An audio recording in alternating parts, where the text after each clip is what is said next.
अभी एक social media पे एक नाम चर्चित हो रहा है, दीपिका। कौन है ये दीपिका?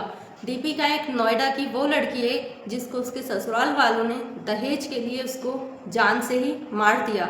उसके पिता ने लाखों करोड़ों रुपए खर्च करके अपनी बेटी को दहेज दिया, उसकी धूमधाम से शादी की।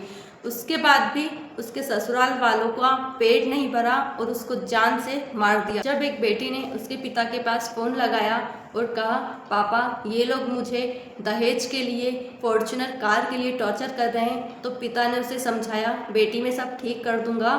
उसके कुछ घंटों बाद ही फ़ोन आता है उसके ससुराल वालों का कि आपकी बेटी छत से गिर गई है। उसे हॉस्पिटल लेकर जाया जाता है और हॉस्पिटल में डॉक्टर कहते हैं कि आपकी बेटी अब आपकी बेटी नहीं रही, वो एक लाश बन चुकी है।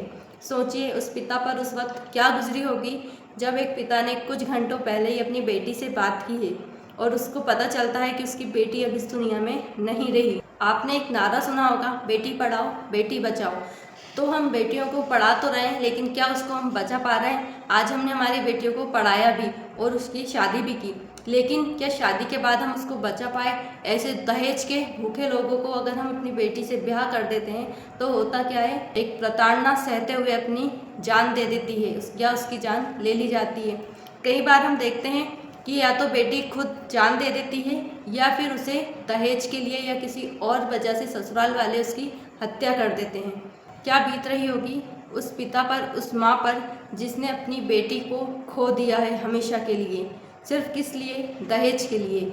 आज हर एक पिता, हर एक माता अपनी बेटी की शादी करने के लिए बहुत सोचता है। क्यों?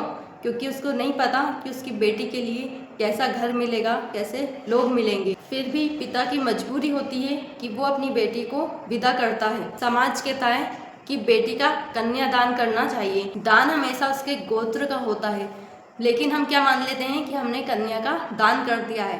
कन्यादान का मतलब क्या होता है? दान मतलब वो चीज़ जो हमने किसी को सौंप दी हो, जो अब हमारी ना रही। लेकिन क्या हम अपनी बेटी का दान करने के बाद उसको भूल जाएं? क्या उससे हम कोई रिश्ता ना रखें? क्यों? क्योंकि हमने तो उसे दान कर दिया है। ऐसा नहीं है। क्या हम उन दरिंदों जैसे दीपिका की आज मौत हुई है, ऐसे लोगों के भरोसे छोड़ दें तो हमारी बेटियां कहाँ सुरक्षित है?